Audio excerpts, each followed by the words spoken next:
சாயல் நிகழ்ச்சியை பார்த்து கொண்டிருக்கக்கூடிய அன்பு நெஞ்சங்களுக்கு, ஆவிக்குரிய பிள்ளைகளுக்கு, ஆத்மீயவாதிகளுக்கு, அப்படி நாம் இந்த பூமியிலே எங்கும் நிறைந்திருக்கின்ற தேவனுடைய பிள்ளைகளுக்கும், விண்ணுலகத்திலே இந்த மண்ணுலகத்திலிருந்து நிறைவு பெற்ற நீதிமான்கள், பரிசுத்தவான்கள், தேவதூதர்கள் அனைவருக்கும், இந்த ஆராதனையிலே கலந்து கொள்கிற யாவருக்கும், இந்த நிகழ்ச்சியை பார்க்கிற அனைவருக்கும் அன்பின் வாழ்த்துதல்களும் நன்றியும். போன வாரம் பைபிள் இனிஷியாதீங்க சொல்லுங்க, படிக்காதீர்கள். பைபிள் தியானிக்கக்கூடிய என் வாயின் வார்த்தைகளும் இதயத்தின் தியானமும் உமக்கு உகந்தனவாயிருப்பதாக. இதை ஒரு சிலருக்கு இன்னும் அதை புரிய வைக்க வேண்டியதாக இருக்குது. சிலர் கேட்டாங்க, படிக்காமல் எப்படி தியானிக்க முடியும்? அதே கேள்வியை மறுபடியும் கேட்டேன். அதை அன்றைக்கே கேட்டேன், படிக்காமல் எப்படி நினைக்க முடியும், தியானிக்க முடியும் அப்படிங்கிறதுனா என்ன அப்படின்னு சொல்லி இதனுடைய விளக்கத்தை நம்ம என்ன செய்யணும்னா தெரிந்து கொள்ள வேண்டும். இதை தெரிஞ்சுக்கணும்னா யோசுவா புஸ்தகத்திலே முதல் அதிகாரத்திலே 8வது வசனத்தில் நீங்கள் பார்த்தீங்கன்னு சொன்னால், அந்த யோசுவாவை பற்றி அங்கே ஆண்டவர் நினைச்சார்னா ஒரு விஷயத்தை பேசுகிறார். வாசிங்க பார்ப்போம். யோசுவா 1:8. இந்த நியாயப்பிரமாண புஸ்தகம் உன்னுடைய வாயை விட்டு பிரியாதிருப்பதாக. இதில் எழுதியிருக்கிறபடியெல்லாம்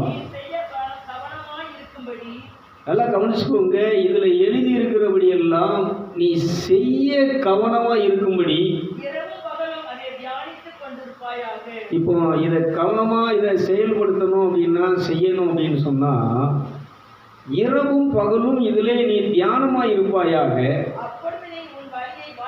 நல்லா கவனிச்சுக்கோங்க. எப்பொழுது ஒரு மனுஷன் தன்னுடைய வழியை வாய்க்க பண்ணுவான், தான் செய்கிற காரியங்களை வாய்க்க பண்ணுவான் அப்படிங்கிறது சொல்ற, அப்பொழுது உன்னுடைய வழியை நீ வாய்க்க பண்ணுவாய்.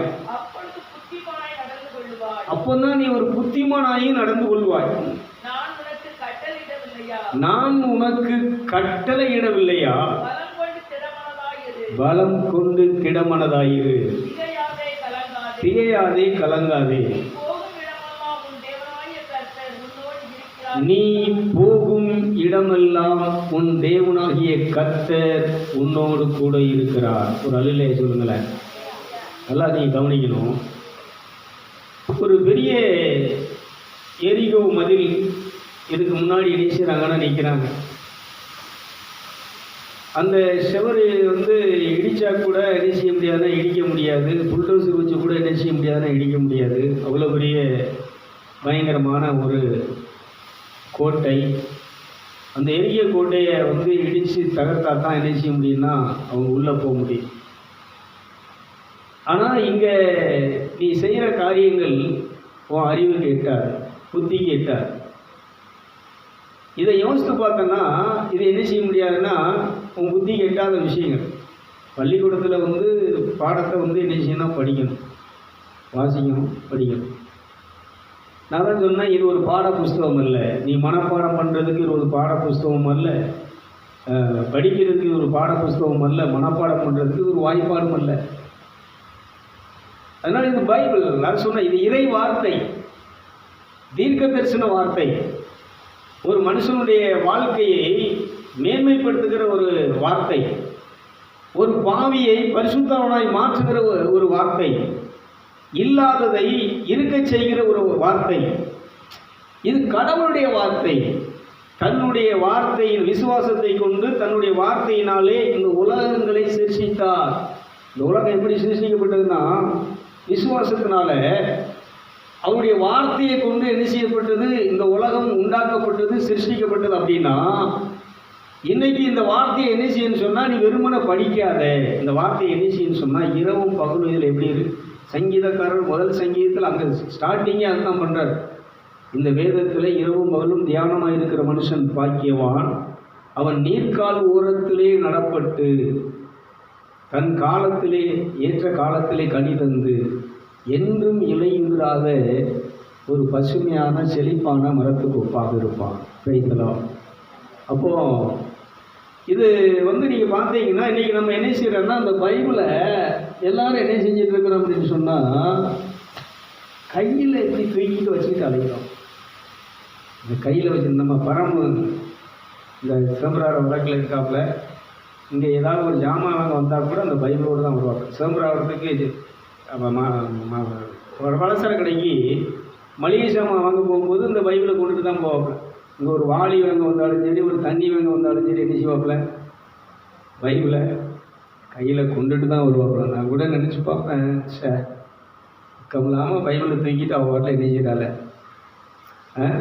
கூச்சப்படாமல் கடைக்குனாலும் சரி, ஒரு வீட்டுக்கு போனாலும் சரி, ஒரு ரோட்டுக்கு போனாலும் சரி, பைபிளை தூக்கிட்டே அழகாக பாரு அப்படின்லாம் நினைக்க தோணும். நான் ஏன் இதை சொல்கிறேன்னு சொன்னால், இந்த பைபிளை கையில் வச்சுக்கிட்டு அலைகிறதுக்காக இல்லை. கடவுளுடைய வார்த்தை எங்கே இருக்குன்னு சொன்னால் வாயில் இருக்க வேண்டும். வழியில் சொல்லுவோம், இதை வாயில் நீ வைத்து நீ இதை இருதயத்திலே தியானம் பண்ணுவாயா. உம்முடைய என் வாயின் வார்த்தைகளும் என் இதயத்தின் தியானமும் உமக்கு ஏற்றனவாய் இருப்பதாக. இன்னும் சங்கீதக்காரர் சொல்லுவார், இரவும் பகலும் படுக்கையிலும் உம்மை நான் நினைக்கின்றேன், ராஜாமத்தில் நான் உம்மை தியானிக்கின்றேன். இப்போ அவருடைய வாழ்க்கை முழுசுமே படுக்க கூட என்ன ஆயிடுச்சுன்னு சொன்னால், உறக்கம் கூட சரியாக கிடையாது. உறக்கம் கூட என்ன செய்கிறான்னு சொன்னால், உறங்கும் போதும் கூட நான் என்ன செஞ்சுட்டு இருக்கிறேன்னா இந்த வேதத்தை தியானிச்சுட்டு இருக்கிறேன். ஒரு ஆடு மேய்ச்சிட்டு இருந்தவன் ஒரு அரசனாக, இஸ்ராயல் மக்களை வழிநடத்தக்கூடிய ஒரு அரசனாக மாற்றினது எதுன்னு சொன்னால், இந்த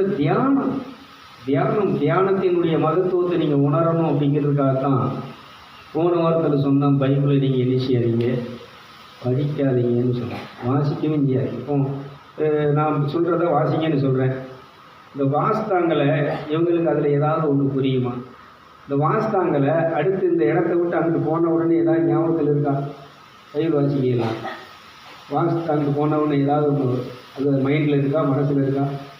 சொல்லுங்கள். இல்லை இருக்கா? சரி, நீங்கள் கேட்டீங்களே, இந்த கேட்டு இப்போ ஒரு அரை மணி நேரம் கழித்து இந்த நான் என்ன பேசுனேங்கிறத, என்ன வசனம் சொன்னேங்கிறத சொல்லுங்கன்னா உங்களால் சொல்ல முடியுமா? பிரதர் பைபிளே இல்லாமல் அவர் வாட்டில் பேசுகிறாருன்னு சொன்னால், இதை இருதயத்திலே தியானிக்கிறேன், இந்த வார்த்தை என் இதயத்திலே ஆவியினாலே எழுதப்பட்டிருக்கிறது, பதிந்திருக்கிறது. கைதுக்குங்களை பார்ப்போம். அதனால் இது என் கையில் இருக்க வேண்டிய அவசியம் இல்லை, இதை படிக்க வேண்டிய அவசியம் இல்லை.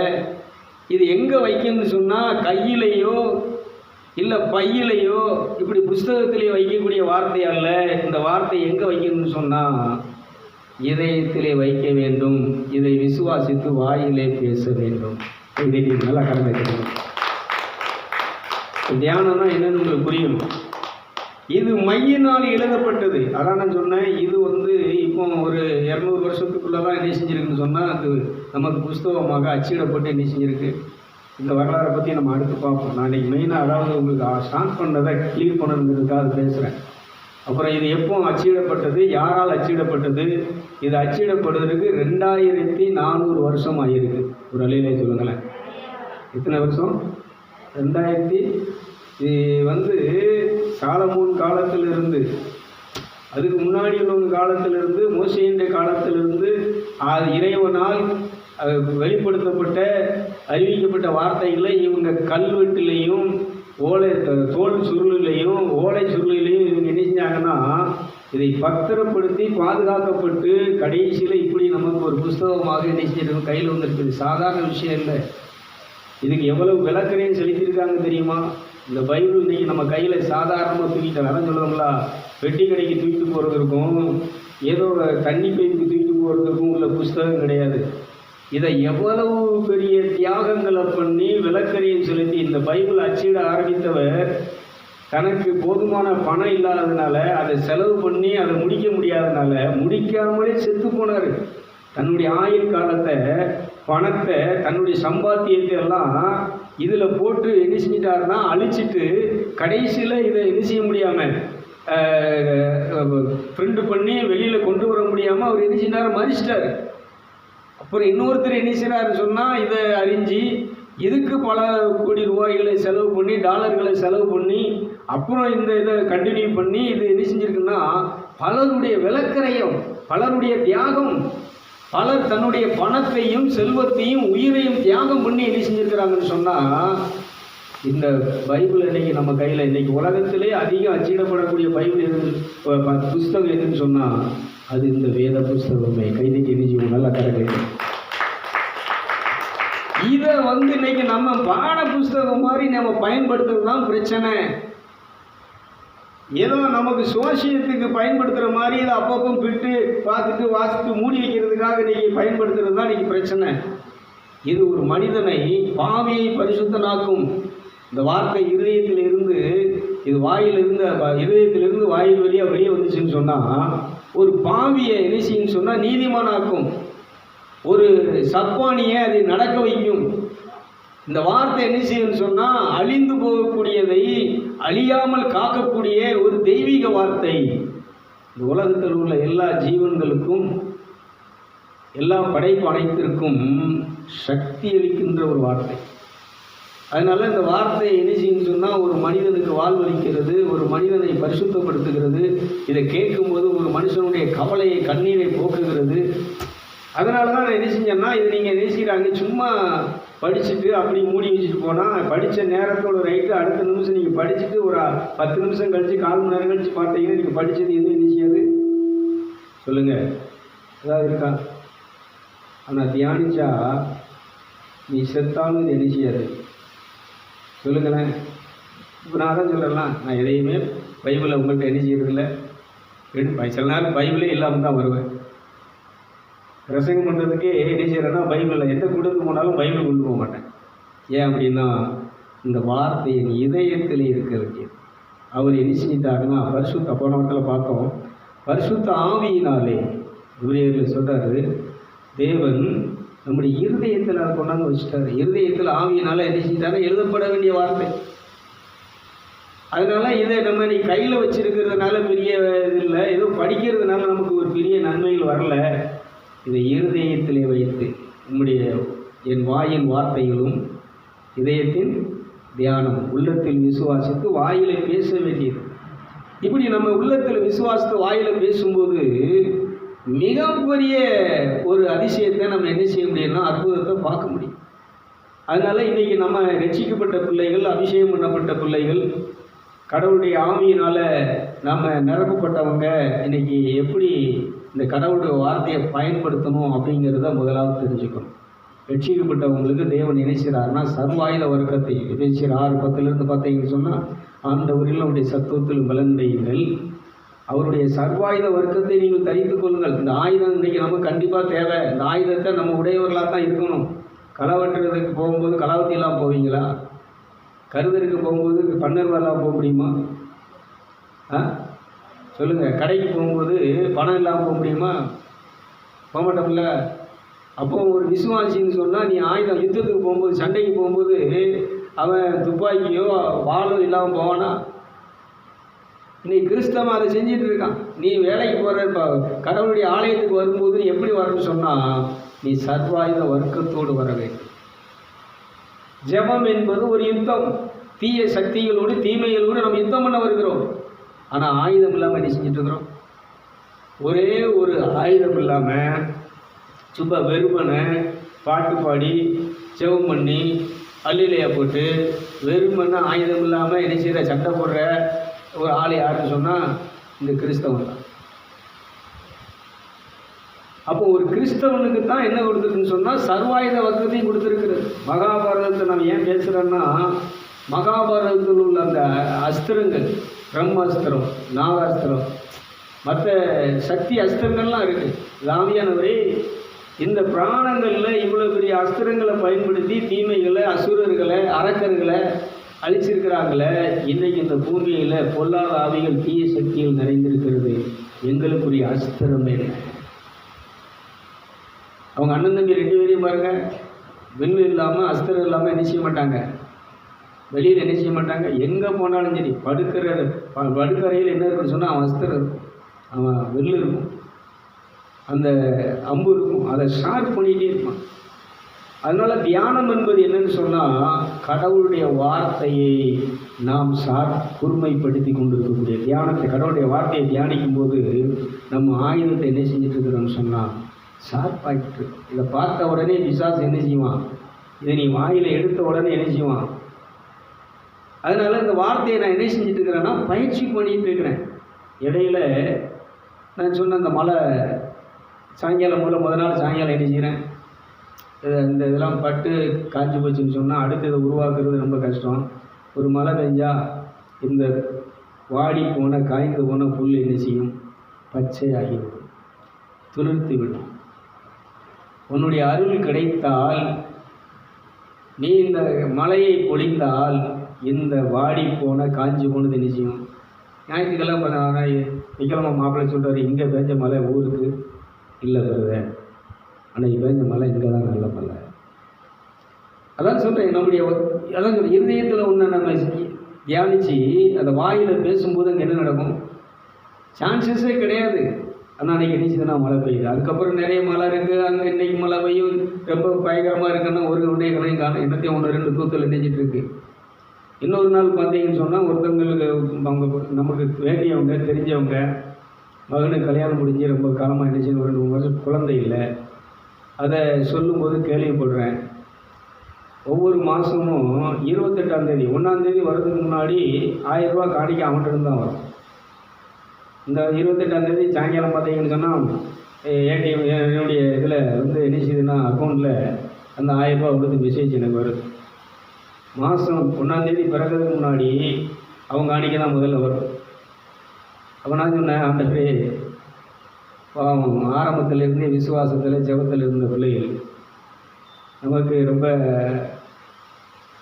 ரொம்ப உறவாக இருந்தவங்க, ரொம்ப பாசமாக வந்து சாப்பிட்டு பழகினவங்க ஒரு குறையோடு இருக்கிறான், இதை கொடுக்கறதுல என்ன அவங்க கஷ்டம். அப்போது அந்த காணிக்கையை வந்த உடனே சும்மா நடக்கணும் ஜெபம் பண்ணி விடுவேன். அன்னைக்கு என்ன செய்கிறேன்னா என் அஸ்திரத்தை பயன்படுத்துகிறேன். இவனுக்கு உள்ள குறை நீங்கி அந்த பிள்ளைக்கு என்ன செய்யணும்னா சிசு வாரிசு என்ன செய்யணும். அதாவது இந்த இருதயத்தில் அந்த இது வந்த உடனே ஒரு சின்ன தியானம், ஒரு மெடிடேஷன்.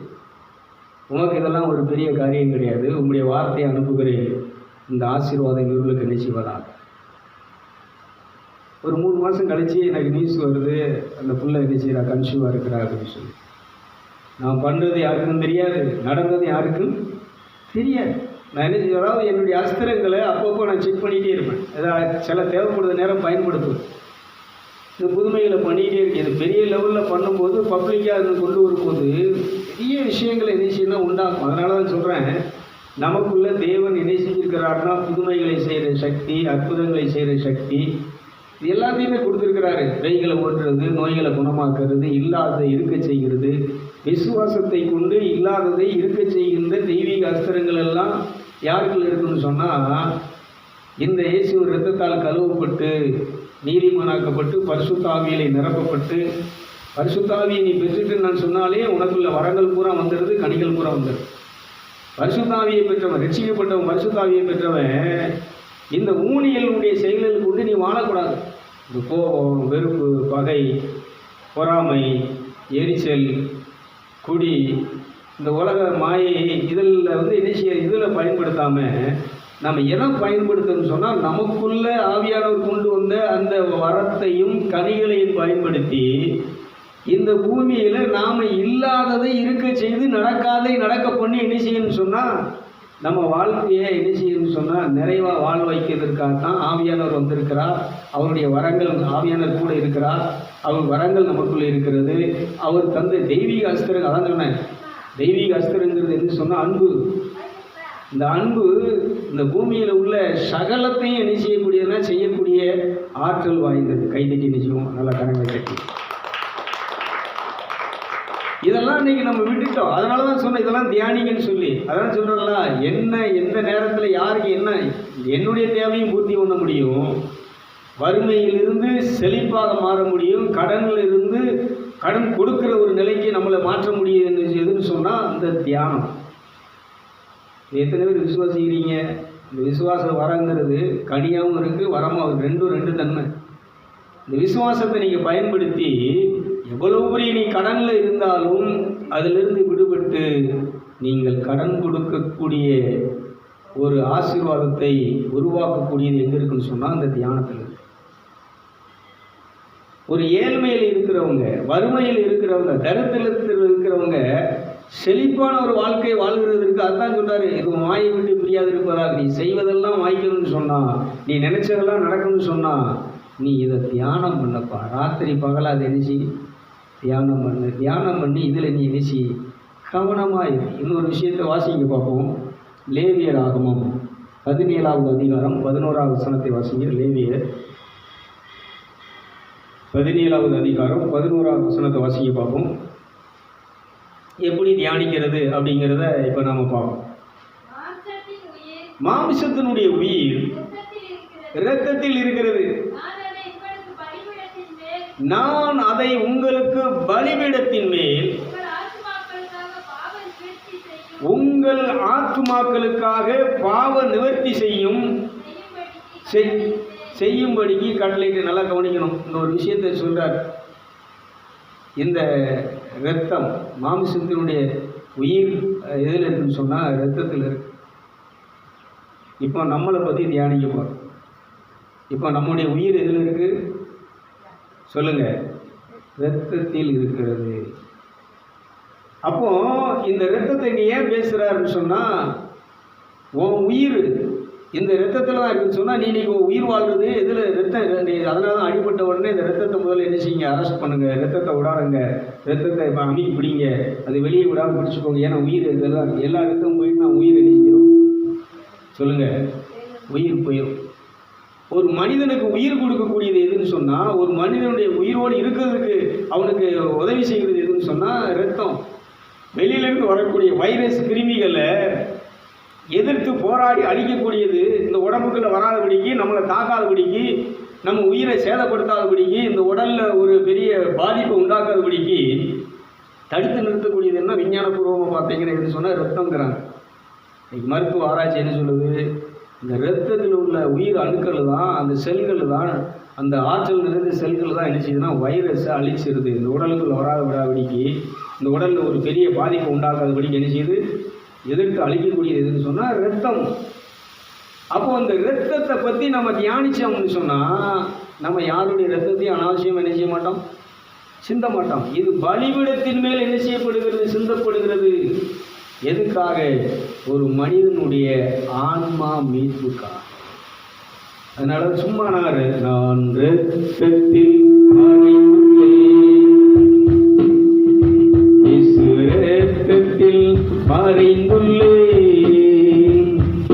இரத்தத்தில் மறைந்துள்ளேன், தீங்கு என்னை அணுகாது, தீங்கு என்னை அணுகாது, தீங்கில்லை தீங்கில்லை தீங்கில்லை.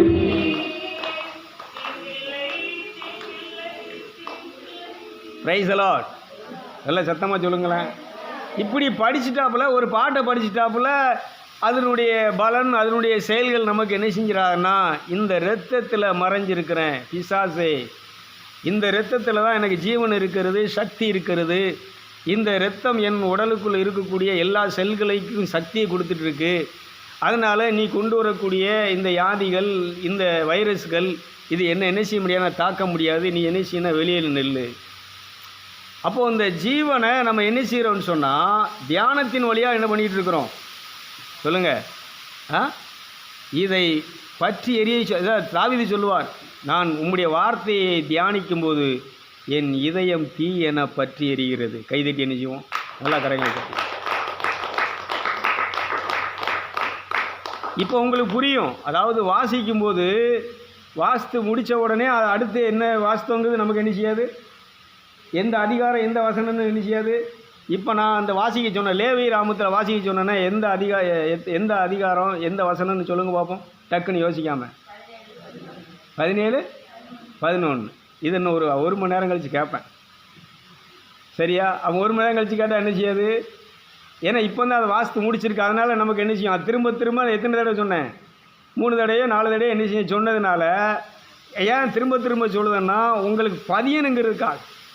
இதை நீங்கள் மனசில் பதிய வச்சு இதை வீட்டில் போய் என்ன செய்யணும்னா எடுத்து இதை தியானம் பண்ணணும். நான் எத்தனை பைபிள் வச்சுருக்கேன் தெரியுமா? என்னுடைய சொத்தே எதுன்னு சொன்னால் புஸ்தகங்கள் தான். ஒரு பீரோவில் நிறைய பார்த்தீங்கன்னா புஸ்தகம் இருக்குது. விவிலிய களஞ்சியங்கன்னு சொல்லி நம்ம கத்தோலிக்க ஸ்தாபனத்திலிருந்து போட்ட ஒரு 7 அடிஷன் இருக்குது. ஒவ்வொரு புஸ்தகமும் இவ்வளோ தண்டி இருக்கும். இந்த வக்கீல்கள் லாயர்கள் சட்ட புஸ்தகம் வச்சுருக்கிற மாதிரி அந்த விவிலிய களஞ்சியம் மட்டும் 7 பாகம் இருக்குது. அந்த 7 பாகமும் இருக்குது. அண்ணாசாமிகிட்ட இருந்து நான் அதை என்ன செஞ்சேன்னா வாங்கினது 7 பாகம் பெரிய பெரிய புஸ்தகம் இருக்குது. இந்த மாதிரி பைபிள் 4 அடிஷனல் இருக்குது. இதில் ஒத்த வாக்கிய பைபிள். இதை இந்த வார்த்தை இப்போ ரத்தங்கிறது இந்த பைபிளில் எத்தனை இடத்துல இருக்குங்கிறத அதில் பார்த்தா அந்த ரத்தங்கிற இடத்த பிரட்டி பார்த்தாச்சுன்னா எங்கேயெல்லாம் இருக்குங்கிறது என்ன செய்யணும்னா வரும். இதை ஒன்று ஒன்றா நம்ம தேடி என்ன செய்ய வேண்டியதில்லை, படிக்கவும் முடியாது, கண்டுபிடிக்கவும் முடியாது. அப்போது நல்லா நீங்கள் கவனிக்கணும். இன்றைக்கி நான் வச்சுருக்கிற எல்லோரும் நீங்கள் என்ன செய்வீங்கன்னா சொத்து நிலம் எடுத்தோம், வீட்டு மனம் எடுத்தோம், நகை எடுத்தோம், ஆடு மாடு சொத்து, இதெல்லாம் சொத்து நினச்சிருக்கிறீங்க. ஆனால் நான் விவரம் தெரிஞ்சு ஆண்டவருக்குள்ளே வந்ததிலிருந்து நான் சேர்த்துருக்கிற சொத்து எதுன்னு சொன்னால் பைபிள். இந்த செல்லில் எத்தனை பைபிள் டவுன்லோட் பண்ணி வச்சுருக்கேன் தெரியுமா? குரான் டவுன்லோட் பண்ணி வச்சுருக்கிறேன், பகவத்கீதை டவுன்லோட் பண்ணி வச்சுருக்கிறேன், மகாபாரதம் என்ன செஞ்சுருக்கிறேன் டவுன்லோட் பண்ணி வச்சுருக்கேன். எதுக்குன்னு சொன்னால் ஒரு ஆவிக்குரியவனுக்கு ஆன்மீகவாதிக்கு அவனுடைய சொத்து அதுதான். அதெல்லாம் செல்வம் இருக்குது. இப்போ எல்லாரும் பிறவர் கடன் பண்ணிட்டாரு, கஷ்டப்படுறாரு, அவர் கடன்லேருந்து எப்படி மீள போகிறாரு, இதிலேருந்து அவர் மீண்டு கிடைக்க மாட்டார், இதோடு அழிஞ்சார் அப்படின்னு நினச்சிருக்கிறாங்க. அதான் சொல்கிறல, இந்த கடனையும் மீட்டு கடன் கொடுக்கக்கூடிய அளவுக்கு ஆசீர்வாதத்தை ஈர்க்கக்கூடிய சக்தி இந்த விசுவாசங்கிற வரத்தில் இருக்கிறது. கைதுக்குள்ள பார்ப்போம்.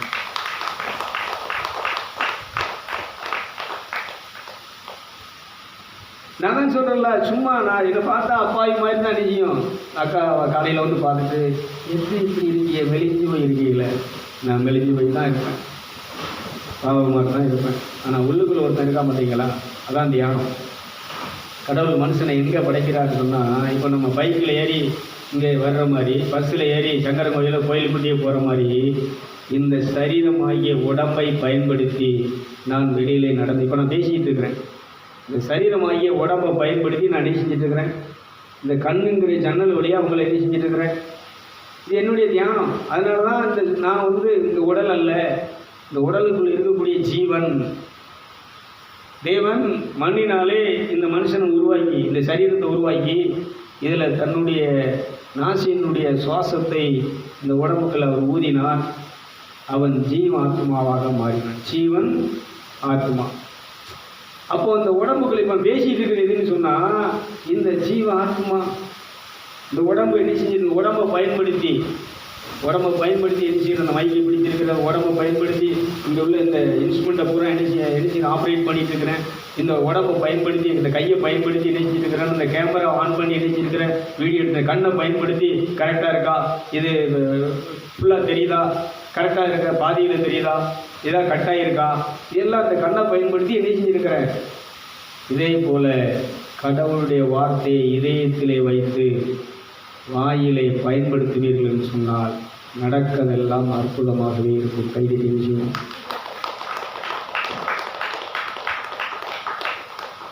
அதான் சொல்கிறேன், ஒருத்தர் தியானம் பண்ணி இதை பயன்படுத்தும் போது அதான் சொல்கிறல்ல, என்னப்பா உன் ராஜ்யத்தில் உன்னுடைய வல்லமையில் என்ன குறைச்சல், நீ செய்ய முடியாத காரியம் ஒன்றுமே இல்லை. இந்த குழந்தைக்கு என்ன செய்யட்டும், ஒரு சிசு என்ன செய்யட்டும், உண்டாகட்டும். உண்டாகும்படி நான் இப்பொழுது என்ன செய்கிறேன், இந்த காணிக்கையை உங்கள் கரத்தில் கொடுத்து ஊழியத்து கொடுத்த இந்த பிள்ளையை கரத்தில் கொடுத்து குடும்பத்தை கையில் கொடுத்து இவங்களுக்கு என்ன உண்டாகும், குறை நிறைவாகுதா. பைபிளில் பார்த்தீங்கன்னு சொன்னால் எலியா ஒருத்தர் என்ன செய்கிறாருன்னா ஒரு வீட்டில் தங்க வைக்கிறார். அப்போது எலிசா அங்கே தங்கும்போது அவர் பார்க்குறாரு, நம்மளை தங்க வச்சு சாப்பாடு கொடுத்து இப்படி பராமரிக்கிறாங்க, அவருக்கு ஏதாவது தேவை இருக்கா, நம்ம ஏதாவது பண்ணணும் அப்படிங்கிறார். அப்போ வேலைக்காரன் சொல்கிறான், அவளுக்கு ஒரு குழந்தை இல்லை. அப்போ அவர் என்ன நினைக்கிறாருன்னு சொன்னால், அதான் சொல்லுங்க, ஊழியக்காரன் இருக்கக்கூடிய பவர். அது தியானிக்கிறவங்க, ஊழியக்காரன்னு சொல்ல மாட்டேன், தியானம் பண்ணி கடவுளுடைய வார்த்தையை வாயில் பயன்படுத்திட்டு இருக்கக்கூடிய பவர். அதான் ஊழியக்காரனுக்குலாம் அது நடக்காது. யார்கிட்ட இது நடக்குன்னு சொன்னால், கடவுளுடைய வார்த்தையை தன் வாயிலை வைத்து இதயத்திலே தியானம் பண்ணுற மனுஷன்கிட்ட, அது யாராக இருந்தாலும் ஊழியக்காரன் கிடையாது. லூக்கா 16:17 என்ன சொல்லுதுன்னா, விசுவாசிக்கிறவர்கள் நடக்கிற அடையாளங்கள் யாவன. விசுவாசிக்கிட்ட எல்லாத்தையும் நடக்கும். விசுவாசிக்கிறவர்களால் நடக்கிற அடையாளங்கள் யாவன.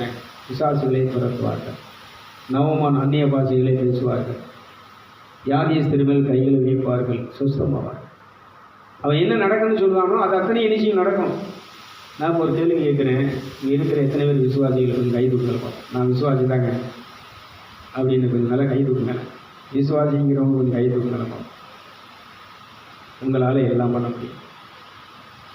ஒரு விசுவாசினா என்ன, விசுவாசம்னா என்ன, இல்லாததை இருக்கிறதே இல்லை, இல்லாததை தம் சொல்லால் இருக்க வைக்கக்கூடிய செயல்படுத்தக்கூடிய ஒரு அற்புத சக்தி தான் என்னன்னு சொன்னால் விசுவாசம். கைதட்டி நினைவும்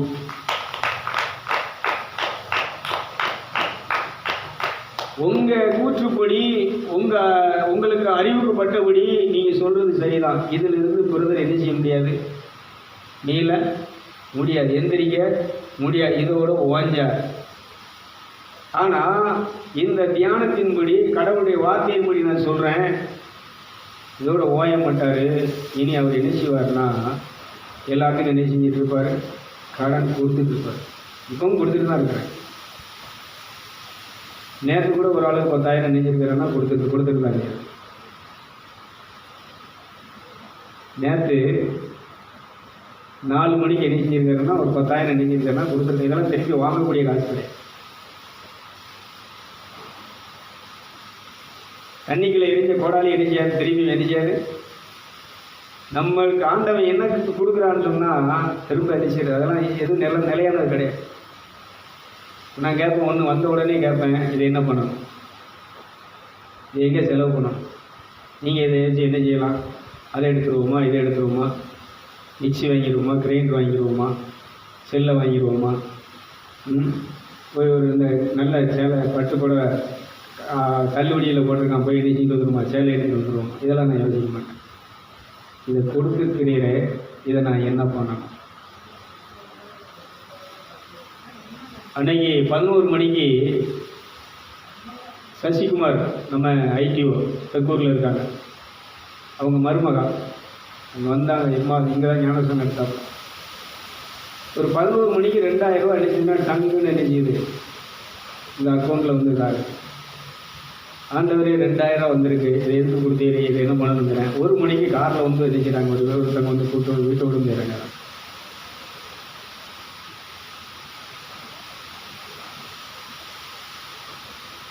அப்போ அவங்க தான் கேட்குறாங்க, சாமி எப்படி இருக்கீங்க, ரொம்ப நாளாச்சு நீங்கள் கோயிலுக்கு வரல, உங்களை பார்க்கல.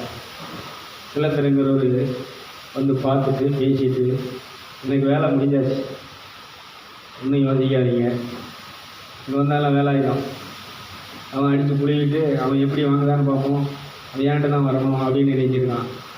இது பேசுனதை கேட்டுட்டு, ஒன்றும் கவலைப்படாதாங்க சாமி, ஆண்டவன் நம்ம கொடுத்துருக்கான், ஆலயத்துக்கு நான் அணிஞ்சுவேன். இப்போ ஏதாவது செலவு வச்சிருக்கலாம். நான் அவங்க செங்கோட்டை போகிறாங்க கோயிலுக்கு, அந்த ஏதோ ஒரு மலை கோயிலுக்கு போகிறாங்க. இன்னும் பிரச்சனை இருக்குது. நான் வரும்போது என்ன செய்கிறேன், சாமியை பார்க்குறேன். நான் அந்த 2,000 அவன் கோயிலுக்கு போட்டு நான் ஏன் சொல்கிறேன்னா, இறைவன் உன்னை கொடுக்குறான்னா வைக்கிறது கிடையாது. உங்கள்கிட்ட இதெல்லாம் வாங்கி கொடுக்குறேன்னு சொன்னால் நான் இதை வச்சு சம்பாதிக்கிறது கிடையாது. நீ இந்த சபைக்கு வரவங்க லட்சாதிபதிகளாகவும் கோடீஸ்வரராக இருக்கணுங்கிறதுக்காக தான். இந்த அருள் இந்த மேடையிலேருந்து கதவு தாண்டையா ஆண்டவர் இதெல்லாம் என்ன செய்யணும் நான் தெரியாமல் அவர்கிட்ட கேட்கும்போது, இதை கொண்டு போய் இந்த தூயாவி திருத்தலத்தில் இவருக்கு கொடு, பேசி மைக்கேல் ராஜ்கிட்ட கொடு, அவன் எல்லாத்துக்கும் கொடுப்பான். இதை நான் கூட வீடியோ எடுக்கல, பரம வீடியோ எடுத்திருக்கான். இதெல்லாம் டெலீட் பண்ணி விட்டேன். ஆனால் அன்றைக்கி தற்செயலில் ஒரு வீடியோ பார்க்கணும், அதை திரும்ப இது பண்ணணுங்கிறதுக்காக வேண்டி ஜான்கிட்ட போய் என்னச்சிங்கன்னா அதை திரும்ப பார்க்கணும். வரும்போது என்ன ஆப்ஷன் என்ன பண்ணான்னு தெரியல. அப்பமெல்லாம் ஒன்றும் வரல. முடிச்சுட்டு இங்கே வந்துட்டேன். அந்த அத்தனை வீடியோ அந்த ஆள் பேசின அத்தனை வீடியோவும் என்னச்சின்னு சொன்னால் செல்லில் ஆட்டோமேட்டிக் ஏறி இருக்கிறேன். நான் இது பூரா நம்ம ஏன்னா இந்த வீடியோ எடுக்கிறதுனால நிறைய ப்ரோக்ராம் கிடச்சி சொன்னால் எடுக்க முடியாது. அப்போ எனக்கு இது எடுக்கிறதுக்கும் போது இது எடுத்தது பூரா டெலீட் பண்ணணும். இந்த வாரம் எடுத்ததை எல்லாத்தையும் ஏற்றி விட்டுட்டு இதை டெலீட் பண்ணிட்டு தான் நான் மறுபடியும் கணிச்சுவேன். இதே மாதிரி எல்லாத்தையும் டெலீட் பண்ணிட்டு ஆட்டோமேட்டிக் எல்லாம் வருது. இந்த டெலீட் பண்ண வீடியோ வந்த வீடியோவை ஒன்றை போட்டு விட்டேன்.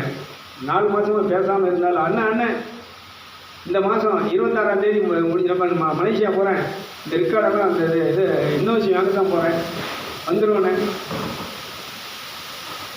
அதான் சொல்லலாம், இந்த வார்த்தை எதாவது சொல்ல என் வார்த்தையை பயன்படுத்தணும்னு சொன்னால் நடக்காதெல்லாம் நடக்கும், வராதெல்லாம் இருந்துச்சுன்னு ரிட்டர்ன் வரும். கைதட்டுங்களை பார்ப்போம்.